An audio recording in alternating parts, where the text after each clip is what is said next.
Well, good evening, everyone. My name is Corrine Shepard, and I'm the current president of the League of Women Voters in Bloomington. I want to thank the City of Bloomington. I want to thank all of our candidates this evening, and to our moderator, Debbie O'Neill. And thanks to all of you, audience members, for being here this evening. The League of Women Voters is a grassroots organization working to protect and expand voting rights and ensure everyone is represented in our democracy. The League is nonpartisan. The League does not support or oppose political candidates or parties. Now, more than ever, our efforts are focused on helping people become informed voters. When more people vote, we get a stronger, more representative city and state. To that end, the League hosts candidate forums like this evening and provides straightforward information about candidates and ballot issues through print and online resources, our website, the Secretary of State website, which is mnvotes.gov, and including our award-winning one-stop shop for election information, vote411.org. We equip voters with essential information about the election process in our city. Today is National Voter Registration Day, so ask your family and friends if they're registered and if they know where to vote on November 8th. And also a reminder, early voting starts this week on Friday, September 23rd. I'm looking forward to an informative exchange of views and ideas during our forum this evening. We invite you to join our Bloomington League or another league in the area.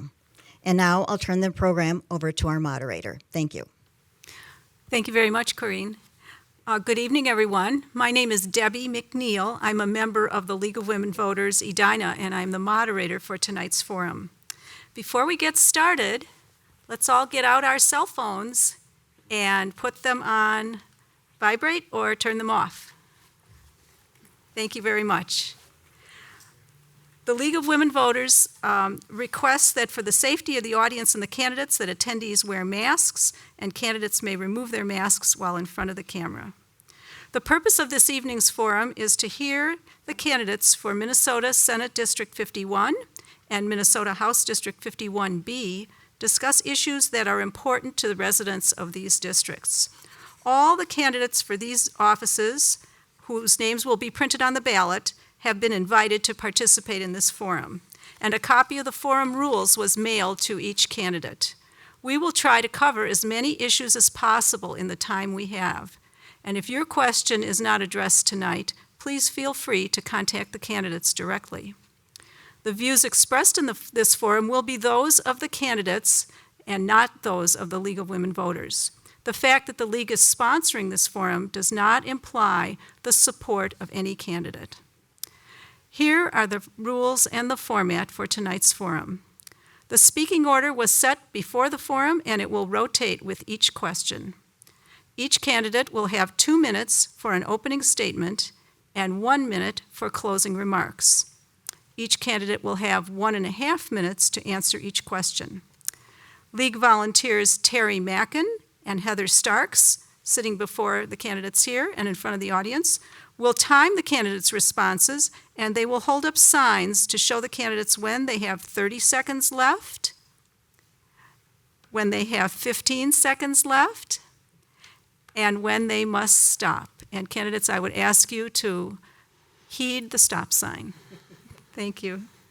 The forum will also have 1 or more lightning rounds, where the candidates will be asked to answer a question very briefly, either in 1 sentence or even with just a yes or no reply.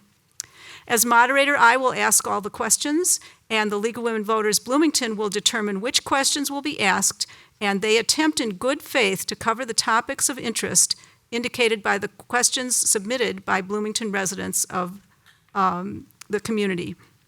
These questions could have been submitted via email before this evening, or they can be submitted by attendees during this live event. If you would like to submit a question this evening, members of the live audience, please write it on an index card and pass it to one of the League volunteers who is collecting cards. The question facilitators this evening are Cynthia Jorgensen and Mary Rice, who are members of the League of Women Voters Bloomington, sitting here to the right. All submitted questions will become the property of League of Women Voters Bloomington, and no campaign material or signs, brochures, cards, buttons, or clothing with candidate information is allowed in Bloomington Civic Plaza. The forum is being video recorded. Candidates, I'd ask that you please speak directly into the microphone so that your responses are heard and picked up by the video.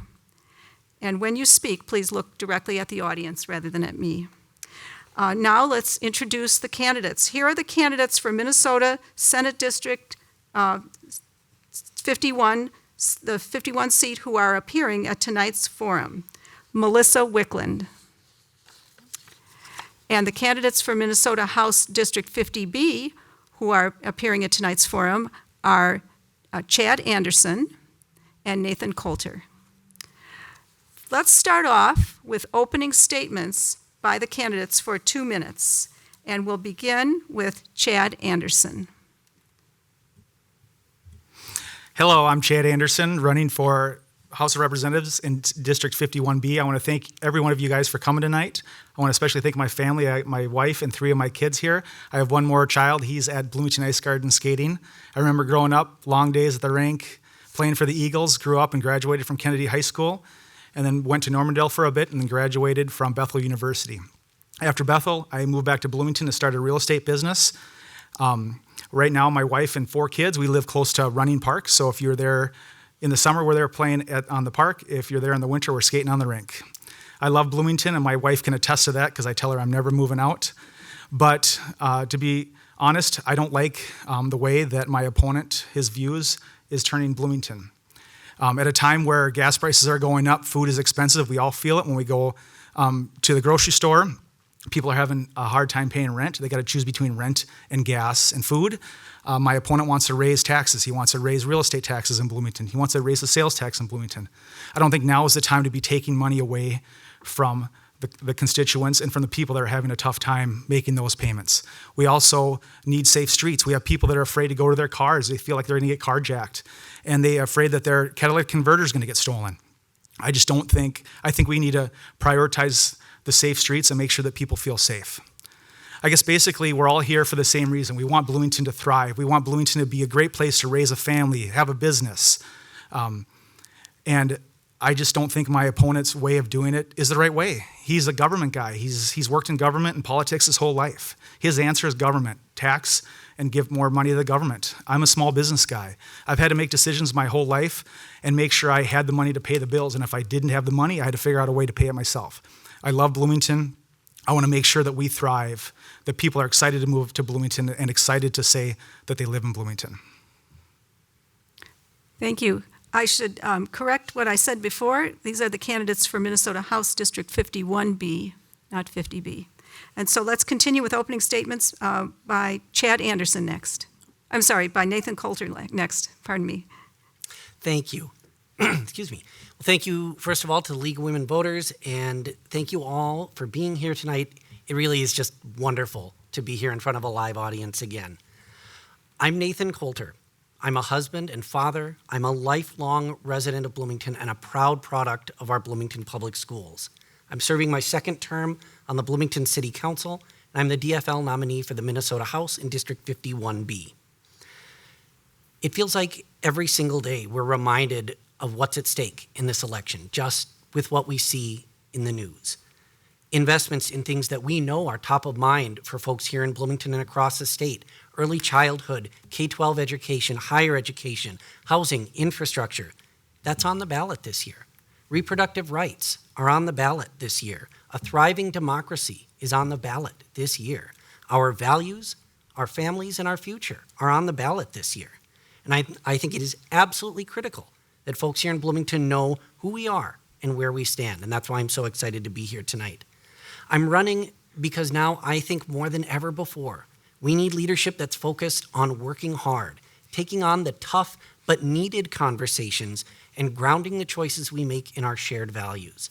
That's what I've done on the Bloomington City Council, and that's what I'm ready to do in the Minnesota House of Representatives.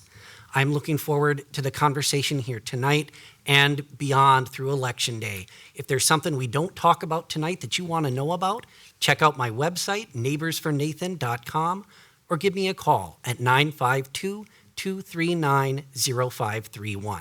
Thanks so much. Thank you. The next opening statement, we'll invite Melissa Wickland to make an opening statement. Thank you. Yes, I'm Melissa Wickland. I'm running for election to the Minnesota State Senate seat for District 51. I am also a lifelong Bloomington resident, graduate from Kennedy High School as well, and I have been representing Bloomington and Richfield in the state Senate now since being elected in 2012. And it's been an honor to be a representative to the state Senate, representing these communities. I have enjoyed the time I've spent there, and I've worked hard to represent the communities of Bloomington and Richfield as well as I can, and I look forward to earning your vote to represent Bloomington, Richfield, and a little bit of Minneapolis in the new Senate District 51. During my time in the Senate, I've focused on some key areas, and those are the areas that I would like to continue to work on if I'm reelected this year. I worked on improving health of our fellow Minnesotans through access to more affordable health care, working on reducing costs for prescription drugs. I authored a bill that provides access to emergency insulin for people with diabetes who can't afford their next prescription, and I'm very proud of that program. Another area that I work on is creating conditions for families and children to thrive in Minnesota. I work on making sure our education system and our early childhood and child care system are working and serve families better. And also I enjoy and have worked hard to represent Bloomington and Richfield through bonding and other bills at the state Senate. Thank you. Thank you. Now we'll go to questions from the community. And here's the first question, and all of the questions will be 1.5 minute answers. The first question, and we'll start with Nathan Coulter for this. As a member of the legislature, what measures, if any, would you support to reinforce or ensure voter confidence in our elections? So the question is, what measures, if any, would you support to reinforce or ensure voter confidence in our elections? Start with Nathan Coulter. Thank you. Thank you. Excuse me. Well, I think there may not be a more important question asked tonight. I am proud, as I'm sure you all are, that Minnesota has long had the highest voter turnout in the country. We care about democracy in Minnesota. I think it also may have something to do with the fact that we're okay waiting in line sometimes. It's incredibly disappointing to me that there are folks who would damage that reputation, who would demean our dedicated public servants just to score political points. And I'm appalled at efforts that would seek to disenfranchise Minnesotans and limit communities' ability to speak with their whole voice. There are a lot of things we can do to strengthen our democracy. We have great voter turnout, but we can do more. We can expand early voting. We can make sure that folks know what they need to do, that there is information available, that polls are open longer, that folks are more accessible. One thing we've seen recently is folks attempt to limit options that folks have for early voting.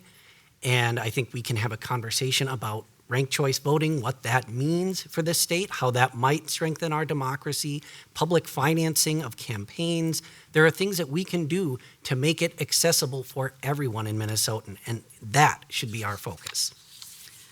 Melissa Wickland. Thank you. Yes, voting and our democracy is something that we should all be taking care to strengthen and to make sure that all of the processes are working well. When we were getting ready for the 2020 election, I met with election officials in Hennepin County and learned more about the system that's used. I believe in our system in Minnesota, and I believe that it is secure, and I believe it is working effectively. And if there were things to do to increase opportunities for people to vote, I would support those. If that means additional access to early voting, additional opportunities for people to become registered to vote, there's been ideas presented to encourage automatic registration at certain points, and I would be supportive of that. Ranked choice voting, I have supported the bills to promote use of ranked choice voting in Minnesota because I think it does help ensure that there's greater participation. And so there are some things that we could do. I do also want to say that I'm opposed to the statements that have been made about trying to regulate and limit opportunities for people who should be able to vote. Thank you. Chad Anderson. It's important to vote. Obviously, we love bringing our kids every time to vote. They get their I vote stickers, and they can't vote yet, but they love it. With me being in politics, when I was elected in 2016, that really, to the state legislature, that got them more involved, and they talk about it. And instead of saying, like, who do we want to win the game? They always say, who are we going to vote for? So it's just kind of in their mind. I think a lot of it is people are tired of politics. People are tired of yelling at each other. And they say to themselves, why do I want to go vote? You know, my vote doesn't even matter. And they see the politicians standing up and saying lies and mistruths, and they know what they're doing, and everybody does it. And I think we just need to, if we want to get people excited to vote, as a culture, as politicians, let's make that happen. I think people are just tired sometimes, and the voter turnout's great, and we've said that all along. I think people have the opportunity to vote, but I think sometimes they sit at home and they're like, my vote doesn't matter, and then their candidate doesn't win. I mean, with my opponent, he won the election with less than half the vote on the first choice, so less than half the people wanted him on their first choice, and they don't feel like people listen to him. And so they get disenfranchised because the politicians that get elected, even if they didn't elect them, don't listen. Thank you. The next question also about elections is, what is your position on ranked choice voting? And please tell us why. Let's begin with Melissa Wickland. Thank you. Well, I think I kind of answered partly because I wasn't sure if it was going to come up in a separate question. I do support ranked choice voting. I have been a co-author on bills that allow for greater use of it in Minnesota.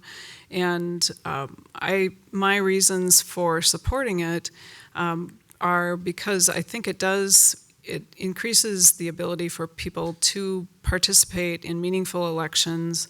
If we look at our city of Bloomington election last year, when we have a primary, it's generally been very low turnout, and this allowed the focus to be on one election where people could get to know all the candidates running and make choices about those candidates. So I think that it does increase the ability for people to participate, and I think that's a good thing, and I do support it. Thanks. Chad Anderson. So as we can tell from the last election, at the city level, like I said, my opponent won, and he had less than 50% of the first choice votes. He then took that to say that means that people like what we're doing here in Bloomington, and we should keep doing what we're doing. And I would look at it as like over 50% of the people didn't vote for your first choice. And the other two candidates that ran against him, I think were a little bit more aligned. And so I think sometimes, with the ranked choice voting, I'd like to see that someone gets 50%. Over half the people that voted for this candidate. And you look at Minneapolis, I think Mayor Fry won with 35% of the vote, the first choice. So I like, we want to get people excited about politics, but when it comes down to it, I like the two candidates, or at least to make sure that someone wins with 50%, and at least half the people that came out and voted wanted that person on the first choice. Nathan Coulter. Well, I should clarify, first of all, we did receive 46% of first choice votes. I received 56% of second choice votes. And the reason that happened is that roughly a third of the folks who voted for one of the other two candidates ranked me as their second choice. And that's honestly one of the reasons that I've become a supporter of ranked choice voting. I was initially very, very skeptical of it. But having looked at it, having thought about it, and having run in an election, in a ranked choice voting election, I can tell you it does incentivize positive things. It incentivizes positive campaigning. It incentivizes building a broader coalition. And I think at the end of the day, it's more reflective of the community because we're not limited to two choices. And I will just tell you as well, as again, having been the only one up here who's run in a ranked choice voting election, I certainly noticed last year when I was running an increased level of engagement. Folks were more tuned in to the campaign. They were more aware of who was running and who and what folks stood for because there were more choices on the ballot. And I think ultimately those are all good things. Those are all positive things for our democracy. And so that's why, yes, I have come around on ranked choice voting. The next question concerns women's health. Given the recent Supreme Court ruling regarding Roe v. Wade, state legislatures may be enacting new laws regarding women's reproductive health issues, including access to care. What measures, if any, do you think the Minnesota legislature should enact regarding women's reproductive health? And let's begin with Melissa Wickland. Well, thank you. This is a very important topic this year due to the recent Supreme Court decision, which has limited access to reproductive care and abortion care for many women across the country.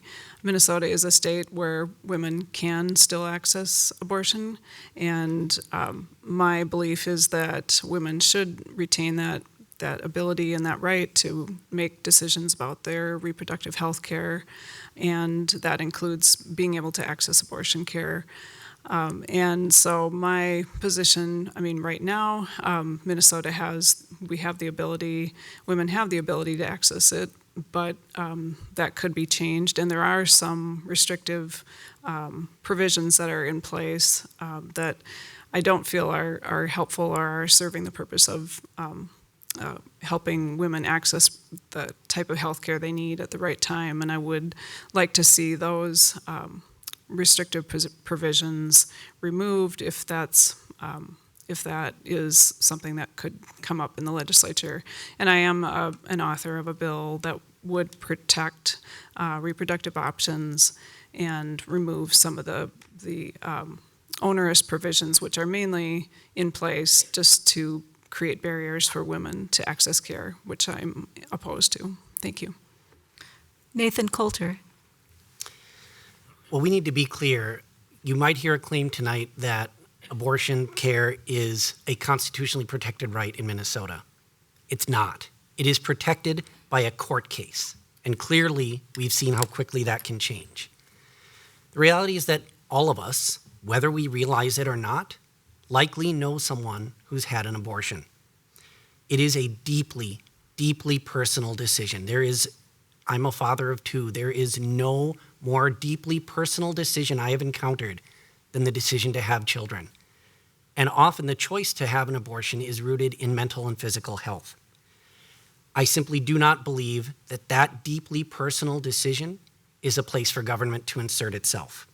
We do need to protect abortion care. We do need to protect reproductive rights in law, and that includes, I think, the potential discussion of a constitutional amendment securing those rights, because it is just that critically important. Let's be clear. Roe versus Wade was about more than just having kids. It was about folks' rights to determine what happens to their body, and we need to protect those rights.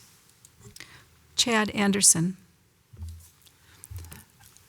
So the abortion is protected by the Minnesota Supreme Court. The Supreme Court is made up of mostly Democrats, so that is not changing anytime soon. The legislature cannot do anything to take that away this year. So it's become a topic, obviously, because of what's happened at the federal level, and Democrats are leaning on it, and they're pushing it because they don't want to talk about other stuff. They don't want to talk about the gas prices. They don't want to talk about inflation. They don't want to talk about all the other stuff that's happening. There's so much going on, and it's the That's what they want to talk about. But it is protected in the Constitution, at the state Supreme Court, and it's not going to be overturned because of who's on the court. And the legislature can't do anything about it right now. The next question is, and we'll start with Chad Anderson for this. What is your position on taxation of Social Security benefits? So we're looking at a $8 billion surplus right now. So I would say we should stop taxing senior citizens and their Social Security. They've already paid taxes when they earned it first. People, they depend on the Social Security. I had a tenant who I owned some rental property in Bloomington. I had a tenant that messaged me and just said, I sent her new lease and raised her rent, but not a bunch. And she just says, "Thanks so much. You're making this affordable for me." And then I said to her, because she lives off Social Security, I said, you could have more money if they wouldn't take it out of your Social Security. So I would say the government taxes enough. We have a surplus. And so I think we should not tax Social Security benefits. We're only one of 12 or 13 states that do it to begin with. So, Melissa Wickland. Yeah, so in the case of Social Security benefits and the taxation, Minnesota is a state that taxes benefits after an individual reaches a certain level of income. So for those who are at the lowest levels of income, they are not paying taxes on their Social Security benefits, and it increases to be part of the taxation after that level. In the past, I have been concerned about removing this in our tax code, removing the taxation at the higher levels, because we do have to balance where we need to provide funding for schools, for healthcare benefits, for other needs of our government. However, in the last session, we did have a bill developed in the tax committee that would remove taxation on all Social Security benefits, and I would support that. It was unfortunate that the tax bill, it was part of an agreement that was reached by the three leaders, the governor, the Speaker of the House, and the Majority Leader in the Senate. But that agreement fell apart, and we weren't able to successfully pass the tax bill. It was in there, and I would support it if it comes up again in the future. Nathan Coulter. As Senator Wickland mentioned, we only tax Social Security benefits once folks reach a certain income level. I believe that income level is $70,000 a year. So I think we need to be clear that we're not taxing particularly low-income folks. That being said, I think in principle, I have a hard time justifying taxing Social Security benefits. I think this is a guarantee that the government makes to folks who pay into Social Security, and to be honest, it doesn't wholly feel right to me that we do tax it. That being said, it's, as Senator Wickland mentioned, it's a significant price tag. And I think anytime we talk about taxes and the budget, we need to make sure we're talking about both sides of that equation, that we're talking about what we pay and what we pay for. And so if we're removing those taxes on Social Security benefits, then we need to talk about what that means for education, for healthcare, for housing, for consumer and environmental protections and things like that. I think there probably is a way that we can accomplish that and get that done. I think with a significant surplus, it's probably better to do it now. So I think that is something that I would support. The next question continues with the financial theme. It is, how should the state's budget surplus be spent? Tax cuts? Spending, budget reserves are some ideas. Should some of the surplus go to public schools? So the basic question is, how should the state's budget surplus be spent? And could we start with you, Nathan Coulter, for that? Thank you. Well, I would say that my focus is that the budget surplus should go to long-term investments that we know will do the most good. early childhood, K-12, and higher education, as I mentioned, consumer and environmental protections, infrastructure, and yes, I do think some tax relief for working Minnesotans is appropriate. As far as education, we are behind where we were 20 years ago for funding for public education in this state. As I said, I'm proud to be a product of our Bloomington Public Schools. I got an excellent education here, but we know that our district is facing significant cuts because of the way education is funded in this state, and it needs to change. And again, with a significant surplus, now really is the time to do it. I have long believed, and maybe it's because I'm the son of a teacher and because I'm married to a teacher, but I have long believed that education really is the silver bullet. And if we can prepare our kids now, we are going to be able to do great things in the future. And that's what investing in education can do. Chad Anderson. So we just had mentioned part of it would be the Social Security cuts to the seniors. And what's hard about the reserves is that if we start spending money, how do we stop spending money? So we have this money. We think, oh, let's start these great programs because we have all this money. And then what happens the next year and the next year and the next year when maybe the income from taxes isn't as high? So then we're stuck with all these programs that we started. And then we say, oh, wait, we had the money, but now we don't have the money. So they either got to cut the programs, which makes everybody look bad, or they got to raise taxes then to cover their problem. It's like if you get a job increase and you're like, okay, we can buy a new house. And you go out and buy a new house and then you don't, or something happens to your job and then you can't afford the house anymore. And so I think when we look at the surplus, I like the Social Security and I like making sure we have reserves in case something happens. I just don't like starting programs without, they call it in the tails, it continues and continues. So I just don't want to start something and then 2 years down the road hand it off to another legislature and say, okay, here it is, you got to figure out a way to keep funding it. Melissa Wickland. Thank you. I think that a combination of the factor or the types of spending and tax relief that have been mentioned are things that I think would be beneficial to move forward with the surplus that we discuss this year. We'll have to see in the next session what is in the surplus or what the surplus level is.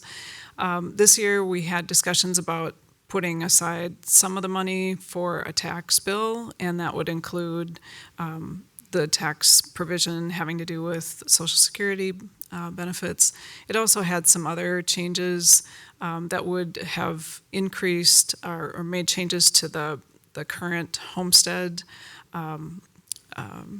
taxation numbers and allowed for property value increases so that today I think there are many seniors who are in homes that have increased in value a great deal, and their income has not increased, and so as their property taxes have gone up, that's been a burden on them, and so there would have been tax relief for having to do with housing value. Other spending items, I think, need to go towards things like long-term care, child care, and education. Those would be the key priorities for me, and I hope we can get a chance to elaborate. I can elaborate more on those later. Thanks. The next question is about school curriculum. And here's the question. What should the legislature's role be, if any, in determining school curriculum and what is taught in classrooms throughout the state? The legislature's role, if any, in determining school curriculum and what is taught in classrooms throughout the state. And can we begin with Nathan Coulter?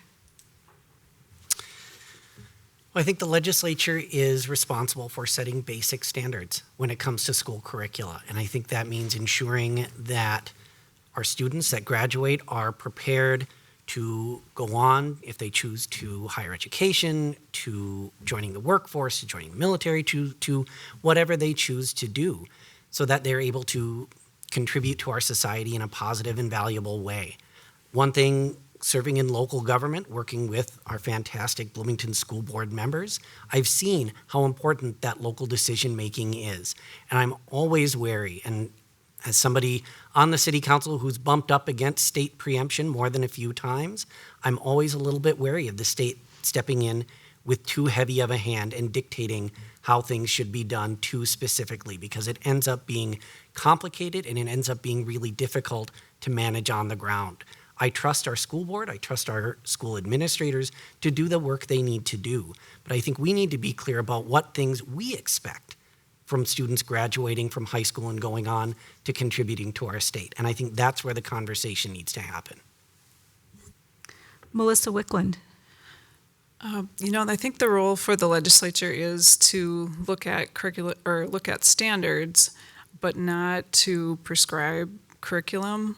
I think that, as Nathan Coulter mentioned, I think that the school districts have a process for evaluating curriculum.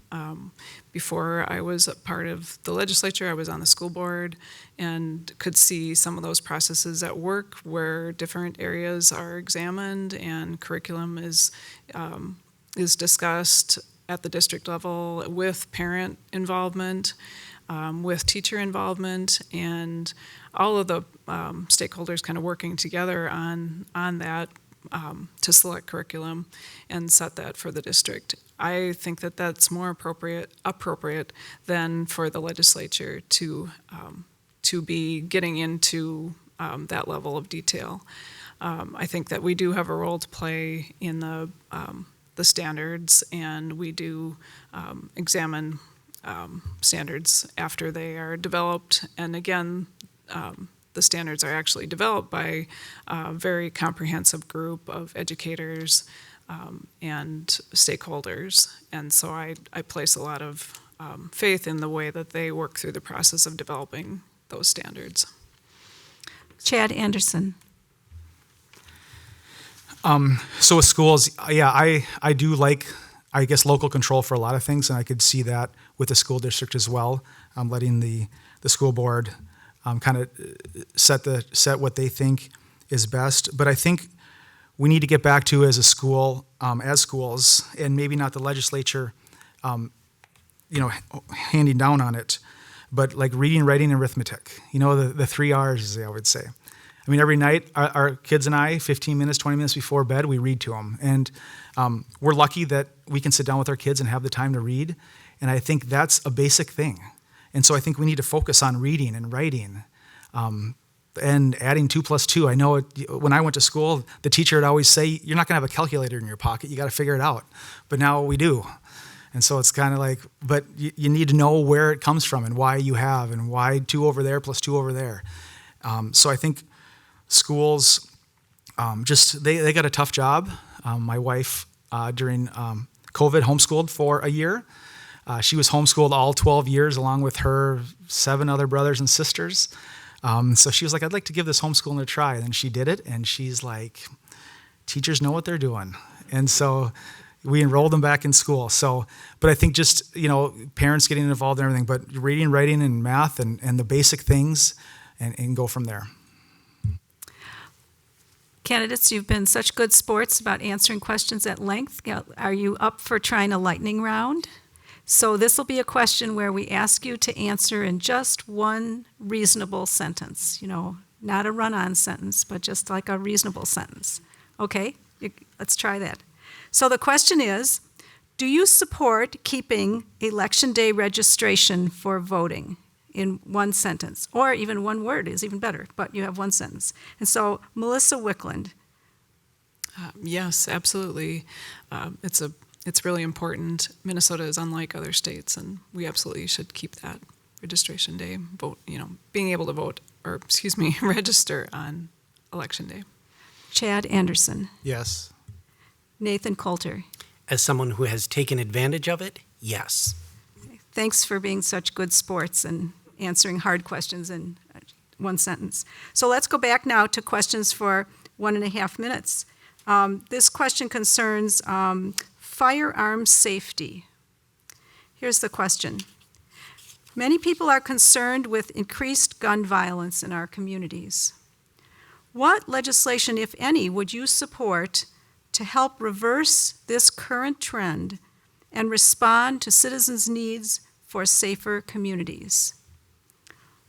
So many are concerned with increased gun violence in our communities. What legislation, if any, would you support to help reverse this current trend and respond to citizens' need for safer communities? Can we start with Chad Anderson? I think one thing that we could do is we could hold judges accountable for sentences for people that create these or that commit these crimes. If you commit a crime and the sentence should be this, I think you should be punished for that. I think a lot of times it seems like the criminals are emboldened right now, and they think that there's no accountability, and so I think we need to hold people accountable for their actions, and so they know that if something happens, there's repercussions for their actions. Nathan Coulter. Well, the question is about gun safety. And, excuse me, my own family knows the pain of gun violence, as so many others do. And I am really, really passionate about this because there are actions that we can take, things that we can do that will save lives, things that are supported by our own former Bloomington police chief, who's now, I believe, the executive director of the Minnesota Chiefs of Police Association.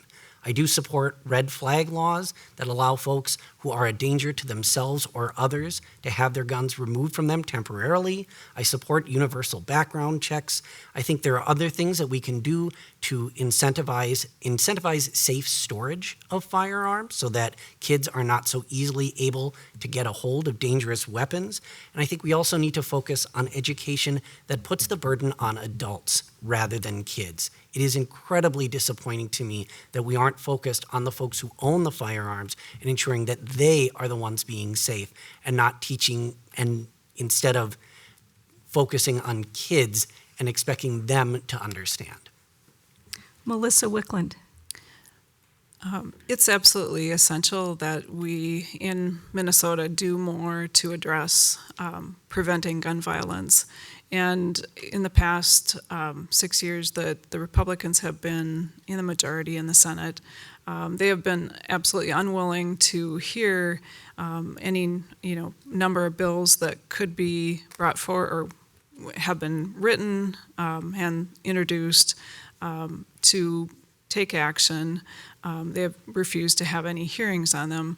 I'm an author, or have been an author multiple times for bills that would implement a red flag order provision that would increase the universal background checks. And I think that one way that we can address this legislatively is to have discussions about it and hear from people who know about how to prevent gun violence and get information about the best way to create laws to do that. Another area I do think we need to work on is safe storage of firearms. Firearms are used in the majority of, 2/3 of the gun violence or gun deaths in Minnesota were suicide. And so we have a lot more we can do to try and prevent those deaths as well. Thank you. Here's a broader question about public safety. Could you tell us your ideas for providing and maintaining public safety in our state? Your ideas for providing and maintaining public safety. And can we start with you, Melissa Wickland? Sure. I think that we need to look at public safety and community safety from many different perspectives to see what ways we can actually address the issue in a way that makes all people in communities feel safer. This can be by working with law enforcement in the way that law enforcement is working in communities. It can also be by making sure that communities have other resources that they need to be able to live safely. We can look at how people respond to police calls that are related to mental health. Do we have enough resources in our community for who understand how to respond to mental health crises and are going out with that knowledge to help people in the community when these things come up. I think that we need to look at our educational system, and are we providing schools that have all the resources they need to provide the activities and educational courses that students need, so they have options, so that they have the ability to interact with community members in fulfilling ways. And so I think that has to be part of it as well. Chad Anderson. We need the police. We need to support them. I think we can start out by recruiting and training more people. I have family members that are police, and they just say the numbers of recruiting are down, and I could see why, and we probably could see why. I mean, police are getting a bad name, and they probably don't feel from some people like they're respected. So I think we need to recruit really good candidates, and we need to train them. The training, they do stuff that I hope I would never have to do. I mean, they go into, like I said, I manage apartments, and they go into apartments and they have no idea what they're going to find. And I stand outside the door after I open it for them and hope they come out okay. But you just don't know, and they don't know what they're getting into. And so getting those recruits and training them for those situations. So when a split second decision has to be made, they've gone through it. And I think that's really important, but we need the police. We need to support them, train them to make sure that when they enter a situation, they can do it. But I think the police. Nathan Coulter. Well, let's be clear here. Everyone deserves to feel safe in their home. Full stop. But I think one of the things that we've learned over these last few years is that safety means a lot of things to a lot of people. And in particular, we know that there are systemic issues with public safety that can mean very different results for different people. I mentioned I'm serving on the Bloomington City Council, and I've done ride-alongs with our police officers. The reality is that, yes, our local governments, our cities and counties and townships across the state, they need resources. They need information, they need assistance, and yes, they do need funding, just like we provided here in Bloomington. 85% of our proposed levy increase for next year in Bloomington is going to public safety, including hiring more police officers, ensuring they have better equipment and better facilities. And, it's interesting. Not too long ago, I had a cup of coffee with our new police chief here. And one of the things that he mentioned is the biggest thing that he has seen is that the Department of Corrections, once folks come out of the correction system, there isn't the safety net there for them. There aren't the programs there to make sure that folks are able to succeed and re-enter life. And that's where we need to be focusing. But yes, we do need resources for public safety here in Bloomington. It's something I've heard about from a lot of folks, and we have consistently supported our police with the funding that they have requested, and I'm proud that we have. Here's a question on a different topic. What is your position on state legislation on recycling? For example, should the use of plastic bags or plastic bottles or similar things be limited by the state? Your position on state legislation of recycling. Could we start with Chad Anderson? So I got my water bill from the city. I've probably been getting, I get water bills all the time, but looked at it, and I saw this organics recycling. And I'm sure the emails went out, and I don't know if everybody's looked at their water bill, but they see that, was it $11 charge every 2 months, $5 a month? And so I called the city and said, we recycle organics our own way, and so what's this for? They said, you got to just order a cart. So I ordered a cart with the orange top, and I drive around. I don't see any orange tops. I don't know how many people recycle the organics, but that's $5 a month. And it's just, when the government spends money, it always comes back to that. $5 a month is a lot of money. If the city of Bloomington said, look, we're going to give everybody Netflix for free, right? You could probably talk Netflix down to $5, $6, $7, $8 a month. You get the franchise fees on there that's on your utility bills. $5 a month's a lot of money. Like I said, if the city of Bloomington gave free Netflix, everybody would say, that's crazy. That's awesome. That's $5. So I like the decision making for recycling for that, responsible recycling to be more on the homeowner.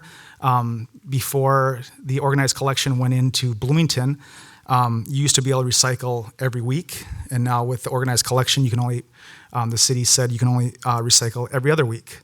So when people had that choice, they used to be able to recycle more. Now the city said, no, it's the regular recycling is only every other week. So I like the people to decide and recycle. Melissa Wickland. I think in general, I think we need to be doing a lot more in the area of recycling and making sure that we have a process to recycle all of the plastic items, and that when we do put out our recycling in Bloomington, that there is a market for plastics and other items. I think the question had to do with whether the state legislature should have a way to put in place some measure that dictates how a local community puts forward their recycling plan and chooses to either, ban plastic bags, for example, or make some other recycling decision. And I don't support making legislation at the state level that will say for the whole state of Minnesota that no community can put in place, what they locally decide is a way that they want to have a recycling standard, such as having multiple use bags only and not allowing single use plastic bags. We have had legislation like that come forward in the Senate and has been supported by Republicans to disallow Minneapolis from being able to make a choice like that, and I don't agree or support that decision. So, thank you. Nathan Coulter. Well, as I said before, I'm always a little bit wary of the state stepping in and making decisions for local governments. I think as far as any kind of state requirement about use of plastic bags or things like that, I would need more information. I would need to know how effective that might be. So I really can't say for certain without that information. I do think we can and should reduce the use of single-use plastic so that we can reduce landfills like the one that's about to be expanded across the river in Burnsville. I think there are better ways probably to incentivize that sort of thing than a state mandate. But I would need just more information. Here's another generally environmental question. This is more about climate. Are there steps that should be taken at the state level to help mitigate climate change and or to adapt to its implications? And can you explain your thinking on that? So should steps be taken at the state level to help mitigate climate change or to help adapt to its implications? And explain your thoughts. Can we start with Melissa Wickland? Yes, absolutely. We should be taking steps at the state level to address climate change and also addressing the impact of climate change on our state. So looking forward, we should be taking actions to address climate change by looking at our energy uses and moving towards use of more cleaner energy sources, so that will reduce the amount of non or more polluting energy sources in Minnesota. We have taken some steps in that area, but I think we could be doing a lot more to move quickly to cleaner energy sources and allowing for use of more electric vehicles in Minnesota, or encouraging use of electric vehicles. If we look at the impacts already happening on our state, we see more intense rainfalls and more intense heat situations, and so we should be looking at how we can mitigate the impact of those events on our people, the living conditions, and we need to be looking forward, looking out, in terms of how do we protect people from some of these changes. Thanks. Nathan Coulter. Well, I think we need to be clear that climate change is real and human beings are causing it. And it is an existential threat. That's not such an easy word to say. I think the Infrastructure Investment and Jobs Act is going to give us a lot of potential to invest in clean energy, electric charging stations and that sort of thing. But really one of the best things that we can do is invest in our infrastructure and pass a bonding bill. Ensure that resources are there for communities and for our state agencies to invest in mitigation measures and things that we know will protect folks from the effects of climate change. We can incentivize energy efficiency and weatherization. One of the things that we've done here in Bloomington is now when folks sell their home, they get a time of sale energy disclosure information, so a buyer and a seller know what can be done to their home to make it more energy efficient and save them money at the same time. Our DFL House Speaker, Melissa Hortman, was actually the author of Minnesota's Clean Energy Standard, and it's been a wonderful tool. It's something that has led the nation, and I think we can expand on that if we elect a DFL majority. Chad Anderson. So I want to touch on the time of sale right now. I'm a realtor, and so I see these. I know Minneapolis adopted it to begin with. So what they do when they talk about the energy, they have to drill a hole in a closet, feel around and see how much insulation is there. Based on that, they tell you how energy efficient your home is. There might be some windows and stuff involved there too. The people that are buying the house, they don't really look at that. I mean, they don't see that. So, I mean, it sounds good. And I think a lot of this stuff is, a lot of stuff sounds good. I hate when government does things because it sounds good. When Minnesota, through rulemaking, Governor Walz, it was not part of the legislature did not vote on it, decided to follow California with all their standards. I think, so in that whatever California says, they're going to follow. In 2035, I think they wanted to get rid of all combustion engines, which means your weed whips, which means your lawnmowers. They also wanted to say to the car dealers that you have to carry so many electric cars. We don't care if anybody buys them, but you have to have so many electric cars on your lot. And so guess what that happens if you have inventory as a business sitting on a shelf that people aren't going to buy? It makes everything else more expensive. So they're saying that because of that, every car is going to cost $1,000 more because the state is making the car dealerships carry these electric cars. I think we need to be very mindful of the environment. So I'm not saying that, but we need to do what we can. I just don't like the government handing down what we need to do. The next question is about housing. Would you support legislation at the state level to assure affordable housing across all municipalities and neighborhoods in the state? Would you support legislation at the state level to assure affordable housing across all municipalities and neighborhoods? Could we start with Nathan Coulter? Well, I'm really proud of the work that we've done on housing affordability here in Bloomington. Our Opportunity Housing Ordinance has really revolutionized how cities think about addressing the affordable housing crisis. And we should be clear that we had an affordable housing crisis even before the pandemic, and it has only gotten worse. And we did that not by handing down mandates, not by handing out checks to developers, but by working with the community, working with advocates, with tenants, with landlords, with developers to see what are the real issues affecting cost of housing. And it's been incredibly successful. We're one of the few communities that will actually exceed the Met Council's affordable housing goals. That's really wonderful news. I think there are things the state can do to work with local governments, work with cities and others to address the issues that are raising the cost of housing. I think we can make more investments with our bonding dollars. We can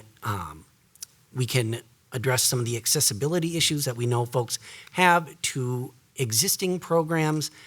And frankly, I would like us to do what Bloomington did and establish a state affordable housing trust fund that we know will be available to assist projects and to ensure that folks have affordable housing. But the fact is that we do need to do more when it comes to housing affordability in Minnesota.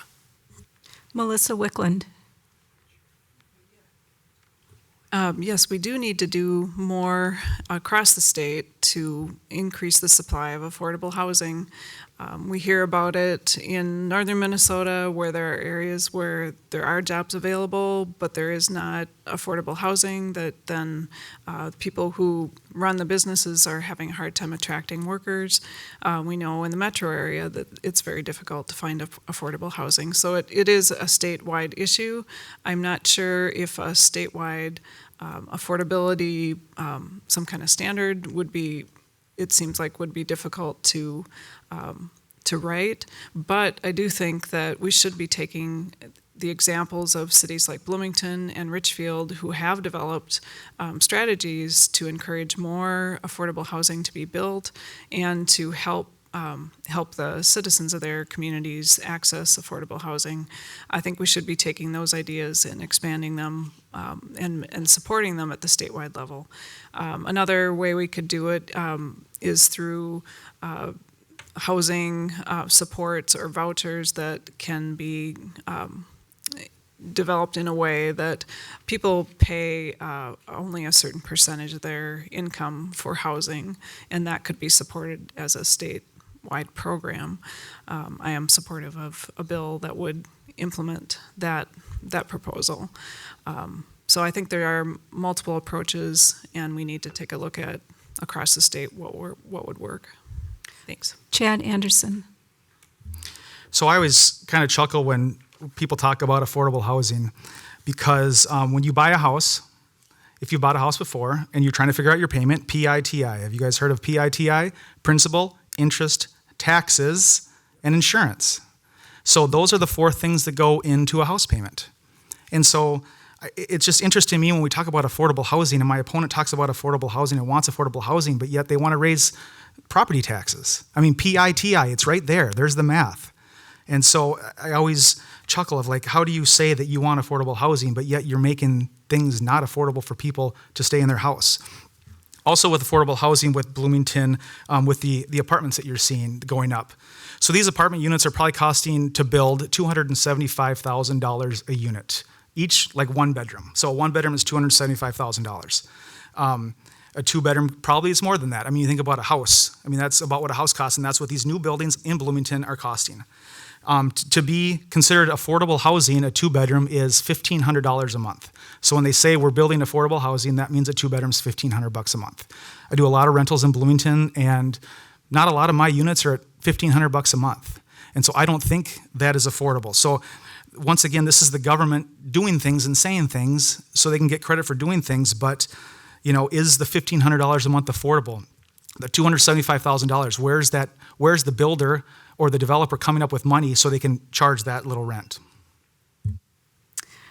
The next question is there anything the legislature should do to curb inflation? Is there anything the legislature should do to curb inflation? Can we start with Nathan Coulter?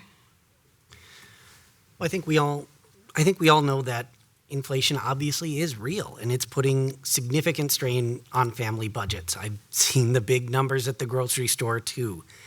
The reality is that the continued fallout from the pandemic and supply chain issues have made it more acute. But a lot of folks right here in Bloomington and across the state had their backs against the wall already. Costs of housing, childcare, education, prescription drugs, and so many other things were already problematic for so many of our neighbors. And there are things we can do. DFLers put forward a bill to address price gouging that unfortunately Republicans didn't take up. Moving forward, we also need to focus, making sure that we're focusing on creating jobs not just for their own sake, but building an economy that works for everyone and creating good jobs that folks can raise a family on and retire from.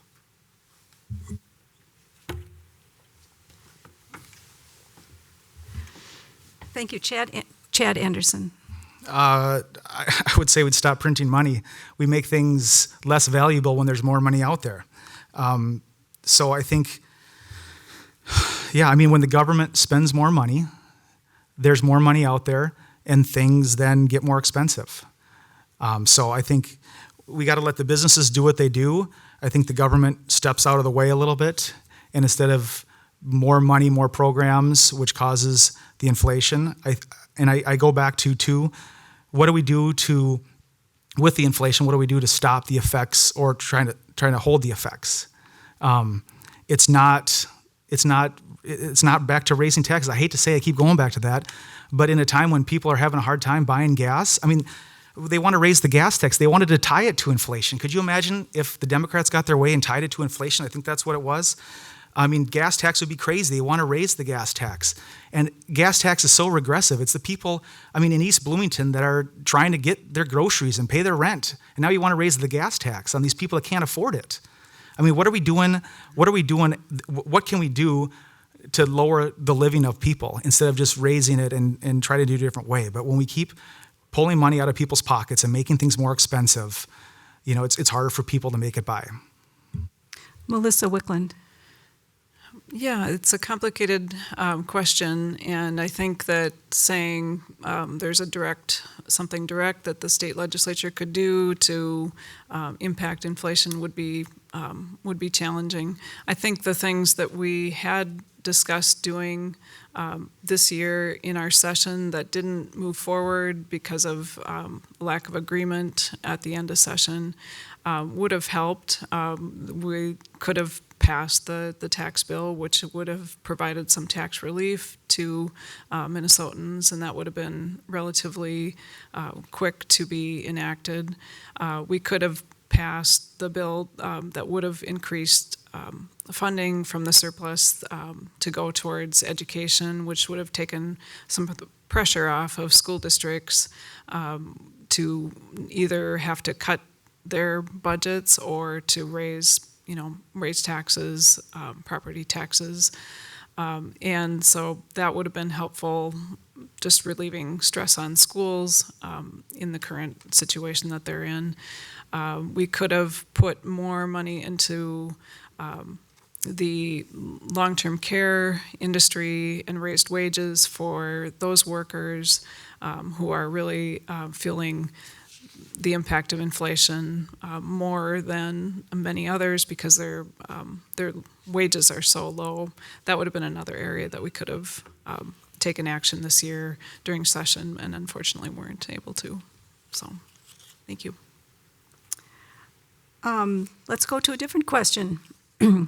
As of July 1st, 2022, Minnesota has a new law regulating the sale of food and beverage products that contain limited amounts of THC that is derived from hemp.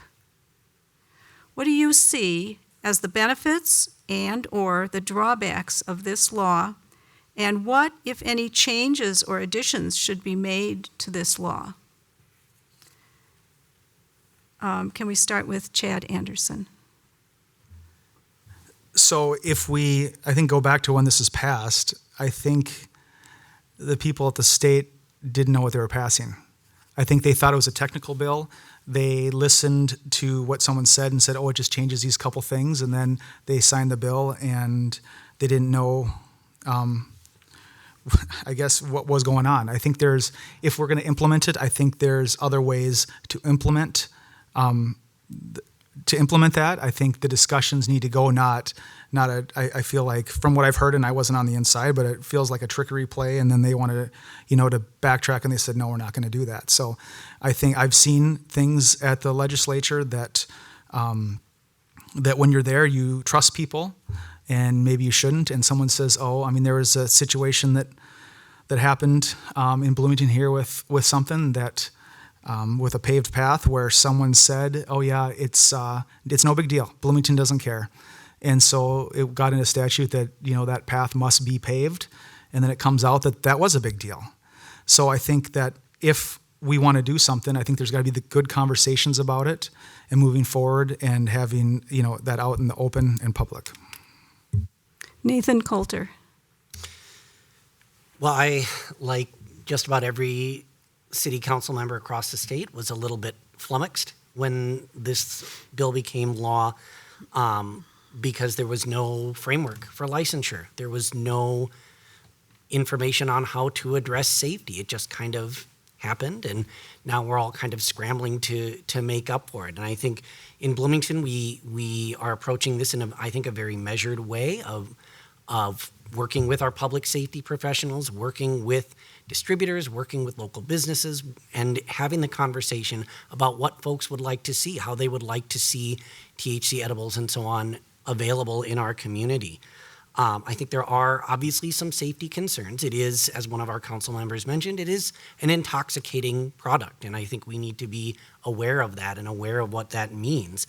I think there is potential for safe use. I will confess, I know folks who have partaken. I myself have not, but I do believe it can be used safely, and in that sense, much the way we do, we license liquor here in Bloomington, and much the way we do license other products, I think there is a way that we can move forward and ensure that this is safe. But certainly, I would not have done it that way.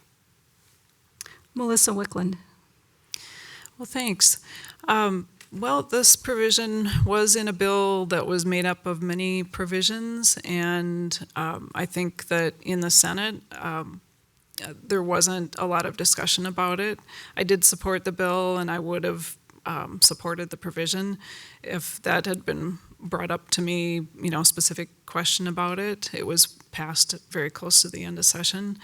But I think that the problems that have resulted from it not getting a full hearing in the Senate are clear from Nathan Coulter's comments about, the framework that wasn't specified or put into place in the statute that gave, communities more instructions on that aspect of it. So would I recommend doing it that way? No, I would say that it should have had a full hearing. The Health and Human Services Committee chair chose not to give it a hearing in the Senate, and so we were not able to have the full discussion with stakeholders present, and we could have asked some of the questions about that aspect, about licensing. I think that this process of understanding cannabis and implementing regulations regarding cannabis needs to move forward, and we need to have full discussion in the legislature that includes the regulatory framework necessary to implement. Your time is up. Thanks.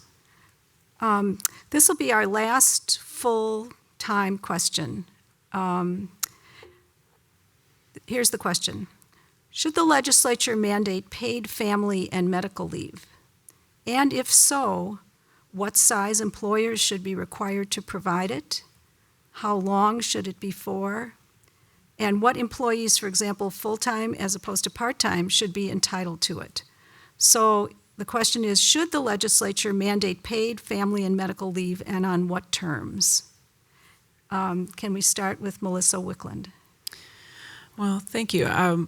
I believe that the state should enact a paid family leave program that is a requirement for people to participate, because what I hear from parents and from families is that they don't have adequate time to take care of their children when they're born, and we as a society are not helping families with those early days by not having a paid family leave program like almost every developed country already has in place. The actual length of time, I think other states have implemented statewide paid family leave, and I think there are varying amounts of time given. So I think that can be worked out, how many weeks is appropriate. And who should be included? I believe that it should be small businesses and large employers. By having a statewide pool, it does spread the cost across many people, and that makes it economically feasible to implement. And a bill has been introduced, and I am supportive of it. Chad Anderson.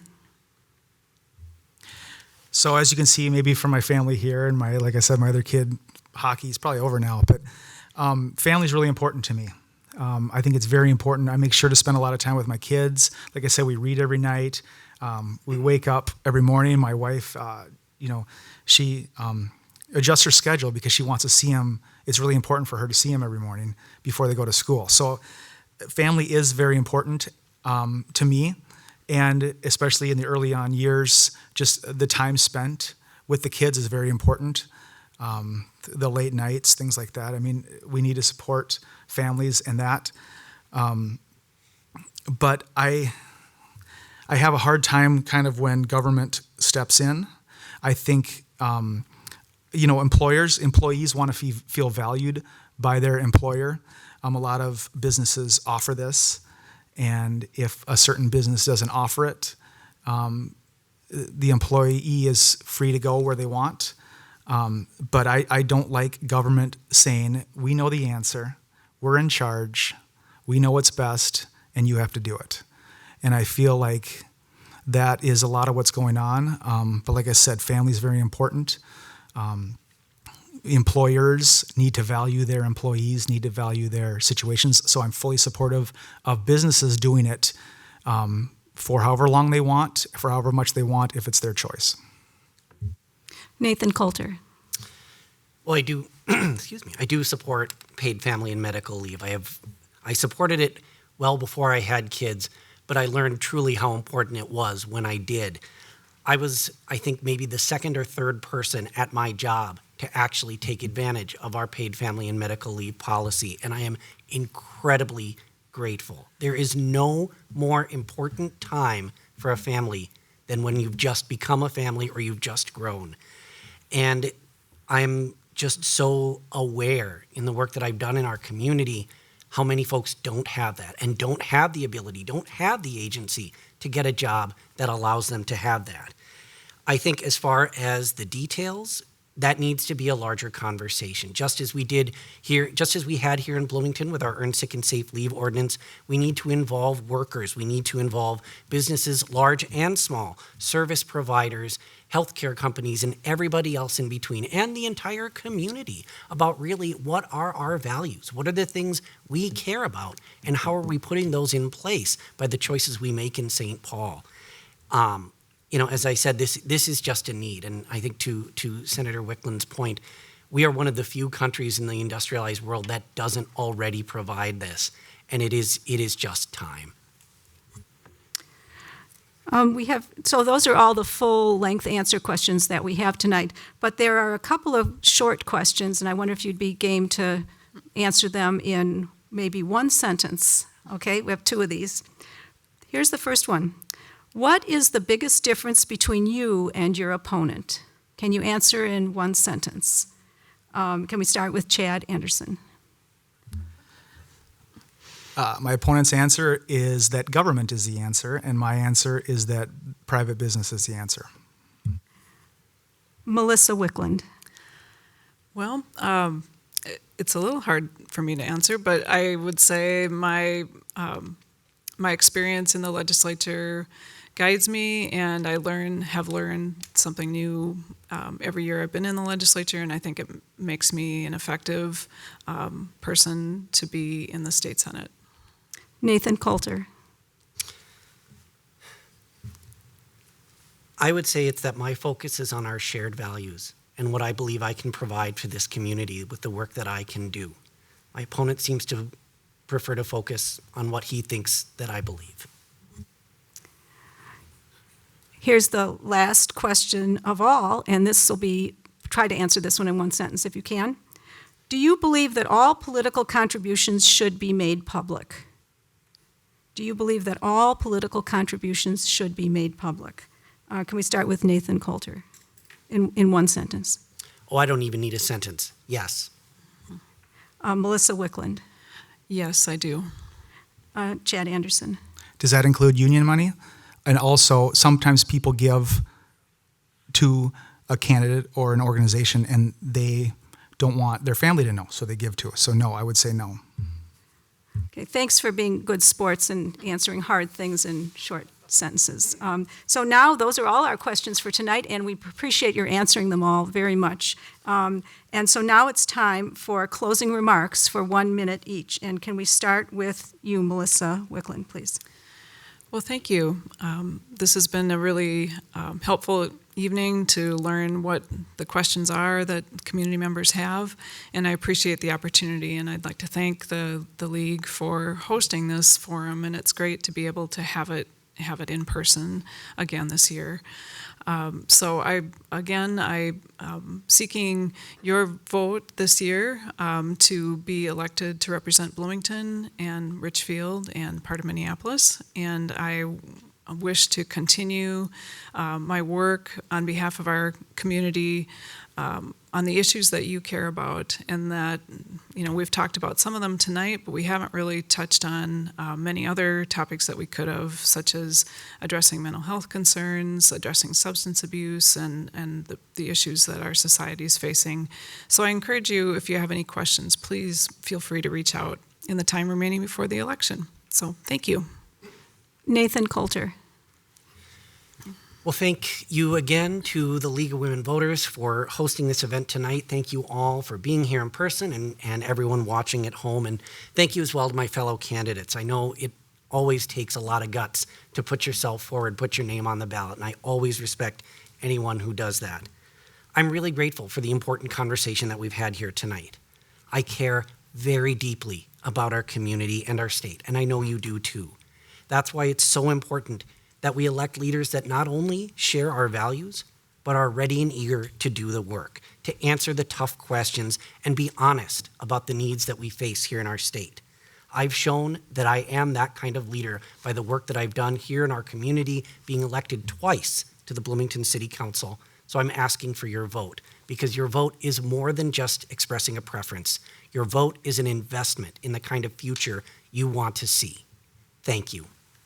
Chad Anderson. So I want to start off by saying thank you for the invitation, and also if anybody needs to get a hold of me, phone call, email, I'll come talk to anybody. If there's something that came up here and you disagree, don't know about, and need more explanation, please get a hold of me. I guess I just want to point out the differences that are between us here. He keeps talking about shared values, and I've seen some of his emails to constituents that say, if I don't think this conversation is productive, I don't need to be a part of it. And so I hear that shared value, and it's like, what part of that shared value is that? There was a $500,000 deficit that he's on the board of, and he's like, yeah, we should look into that more. Give me some time. And then we want to send him to the state where he's going to be in charge of $1 billion.